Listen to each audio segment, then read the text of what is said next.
Why do some photographers blow up on Instagrams while others that are posting just as much stay stuck at just a few hundred followers? Well, I've spent pretty much the last decade obsessing over how to grow on social media as a photographer, and along the way I've grown my Instagram to over 300,000 followers, my YouTube to over 200,000 followers, and my TikTok to over 800,000 followers. And today, my friend, I want to help you do the same by breaking down the exact strategies that work in this day and age. Plus, one outdated tip that you're probably still doing that might actually be hurting your reach. Tip number 1, how much should you post? Now, I know that you heard this multiple times before, but the more that you post, the more you will grow. And the truth is that there is actually direct correlation between the amount of content that you push out on social media and how much you're able to grow your channels. However, it does go deeper than that, and it's actually a little bit more complicated. Let me explain. So for me, posting every single day on Instagram has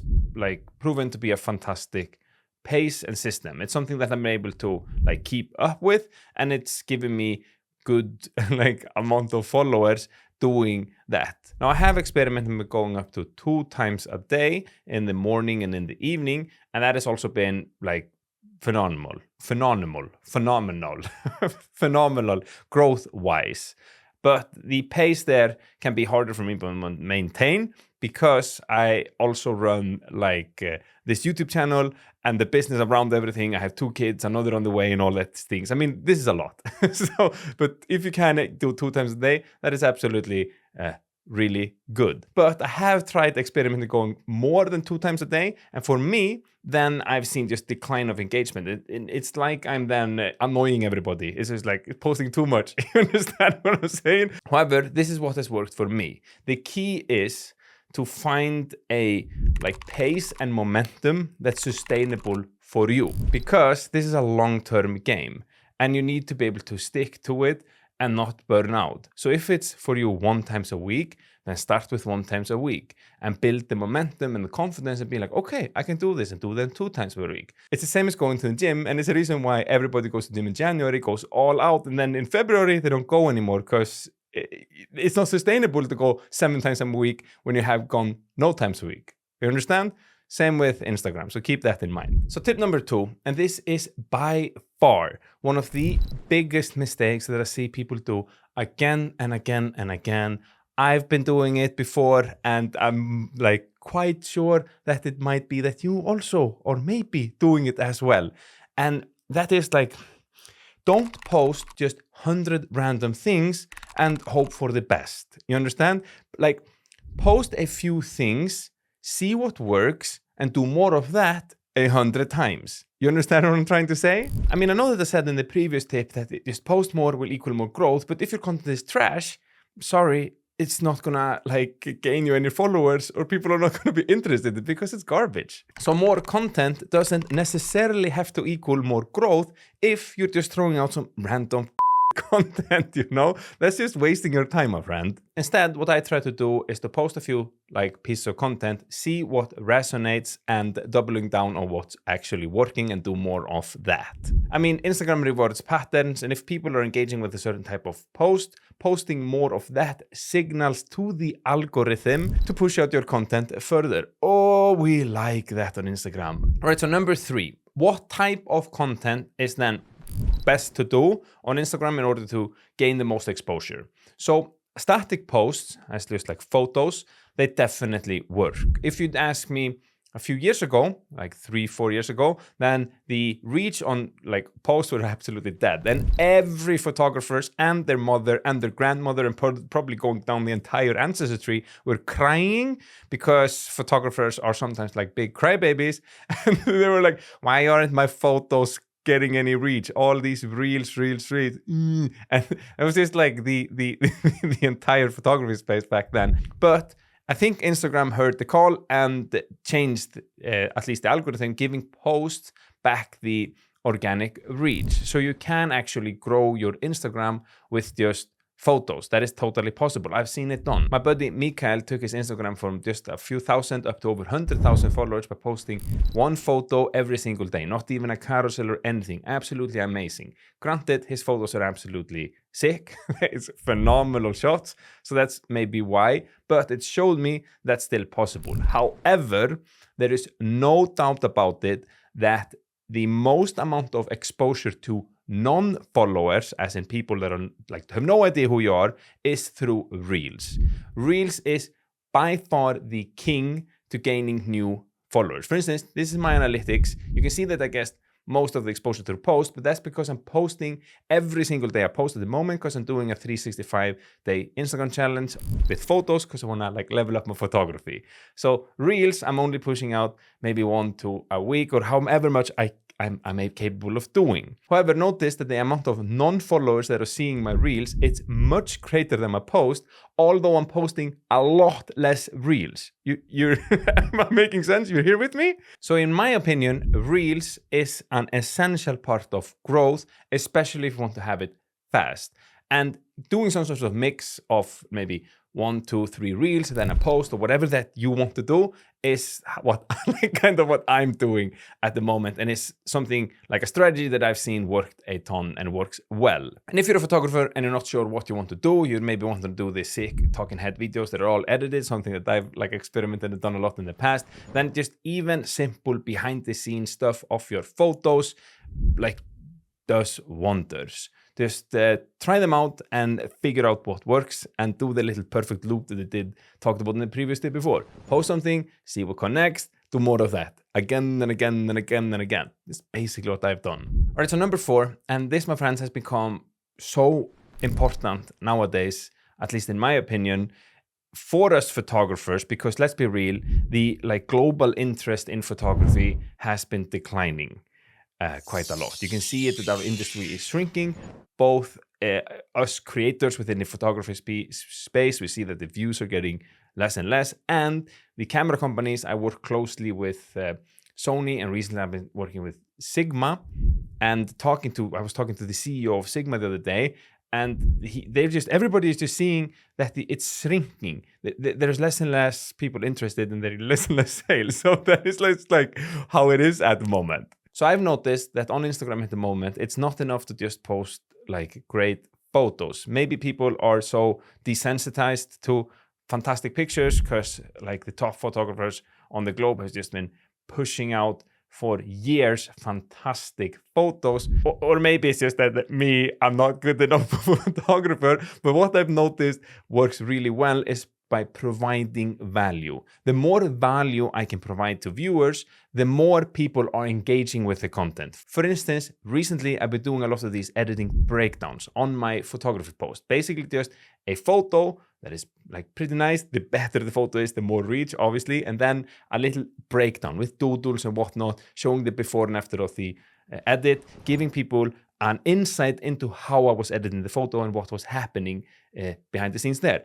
And this type of photo always does much better than just a standalone photo. Granted, if you are like top 1% of photographer, then maybe you don't have to provide any value at all. You just be like, hey man, look at this, I'm the best. And people will go like, we want to see more, we want to see more. But if you're a mere mortal like me, then provide as much value as you possibly can. Even with your Reels, the more you can teach, the more you can share your knowledge. Simply what I'm doing right now. What am I doing in this video? I'm sharing everything that I've learned over the last decade of building social medias as a photographer. And hopefully you're liking it that much that you think to yourself, man, this ginger, like sexy bastard is so nice, and I'm going to smack the like button for him because he's alone in the studio talking to a camera. And there's nothing strange about that, my friend. But how do you then stand out by providing value? It's kind of up to you what you think is like valuable to share. But it could be like editing breakdowns, behind the scenes content, storytelling around your images, quick photography tips, or something else. Basically just give people a reason to care. By the way, I run an online community for photographers and creatives that want to like become better at photography and understand how to create better content as a photographer and learning how to create a profitable business doing what they love. If that sounds like something that you're interested, that I think you are since you're watching this video, it's like exactly that we're talking about, then my friend, I invite you to check out the darkroom. Not only will you get access to a network of like-minded people, but you will also get access to all my digital products, courses, future projects, and future courses, me, a one-on-one call, and I'm in there all the time trying to answer people as much as I possibly can. On top of that, every month we have a bunch of things happening.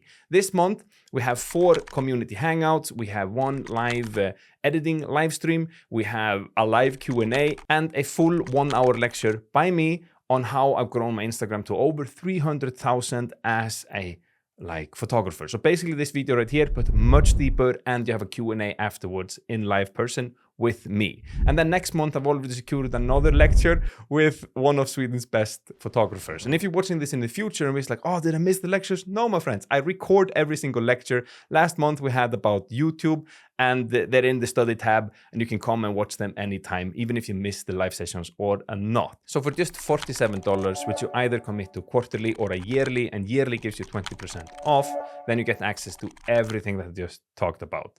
And by the way, this is the price at the moment. I know that as this gets more popular, I will have to raise the prices, and there is a limit to how many people can join, because I want to keep the group quite small so I can actually have a meaningful relationship with people, and people can know most people in there. But if you're interested and you think this is for me, then check out the link in the description down below, and my friend, I'll talk to you there on the inside. All right, so tip number 5 is actually quite logical, and I know that everybody's trying to crack the code with the algorithm and the big algorithm overload or whatever, but really what the algorithm wants is to make more money. Mark Zuckerberg does not have enough money, and he needs to own a little bit more. So what he does, he is running the show, right? So what Instagram wants is for us and the consumers to stay more. So the more your content can get people to stop and stay longer on the app, the more ads they can push out and the more money they can create. So I've noticed that carousel posts do better than just a standalone photo. And it's for the simple reason that people stay longer on your posts because they're scrolling. You understand what I'm saying? And I've tried to make the habit of always having my phone with me to film a lot of behind the scenes content. Sometimes I have a carousel that's just a bunch of nice photos, and that just does really well. The photo that I posted yesterday, I think is 15 something bangers from Iceland, and it's doing phenomenally well at the moment. But sometimes even just having a photo and then I'm filming a little bit of the camera or a little bit in the behind the scenes scenery around where the location was. I'm mostly a landscape photographer. That also does really well. So that is a habit that I'm trying to form, to film a lot with the phone, just simple behind the scenes content.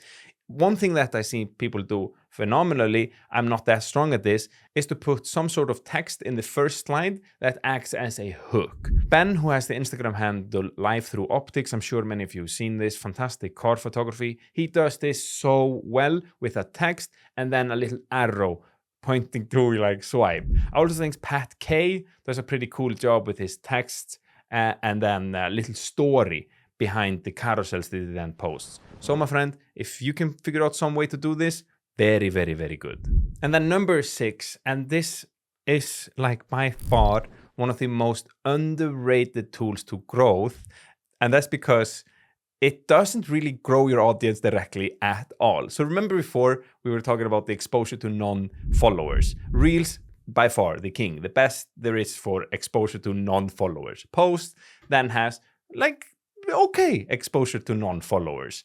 And then stories, my friend, they have 0 exposure really to non-followers. However, I do think they are one of the most important tools to grow your channels, although they don't really directly grow your channels. Man, that Icelandic guy, you're making no sense. Bear with me, my friend. I am gonna make a little bit of sense here. So while stories don't really bring in new followers, they are, in my opinion, crucial to keep your followers engaged. Because this, my friend, is where we build deeper connection with our audience. And I think this is so underutilized, and I think there is such a big opportunity here because most people in our niche, they quite frankly, suck when it comes to stories. Me included. I'm trying to be much better. I'm looking at these mom YouTubers, mom Instagrammers, and they are so good. Like my wife, she shows me the mom. I'm not looking at mom YouTubers by myself. She shows me them, and and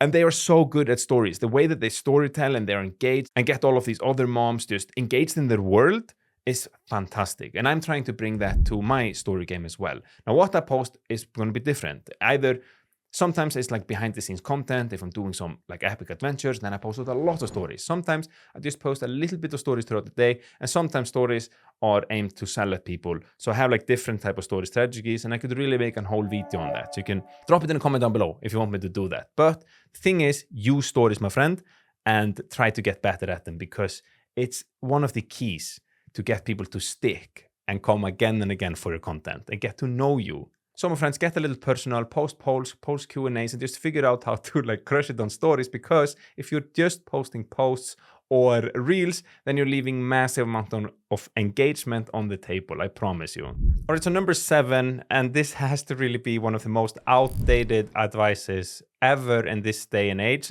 but still I see people doing it, and it's that like hashtags, they don't really do a flying anymore in this day and age. And the worst thing is that according to the head of Instagram himself, Adam Mosseri, then they can actually hurt your engagement if you're using like some random ass hashtags that has nothing to do with your post. You understand what I'm saying? So they can actually be bad for you. A screenshot of one of your stories where someone asked you, do hashtags improve visibility? And you said no. Not really. And just like screenshotted that. So anytime a brand's like, can we do the hashtag? I'd be like, here's the man telling you. No need. We should get a domain that's like dohashtagshelpreach.com, and then we can just put the canonical. No, just big, just a no, that's it. Big no.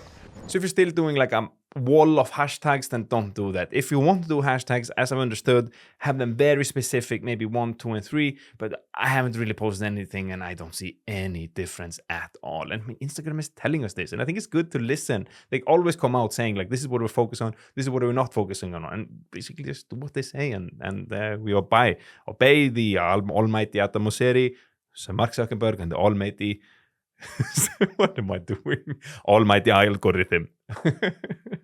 Now, what's more important than hashtag though is that growing your social media, it takes time. There's really no way around that. But what if I told you that I was actually once able to gain around 100,000 followers in just 30 days or so with a simple little strategy? Well, I break it down exactly in this video right here, so go check it out.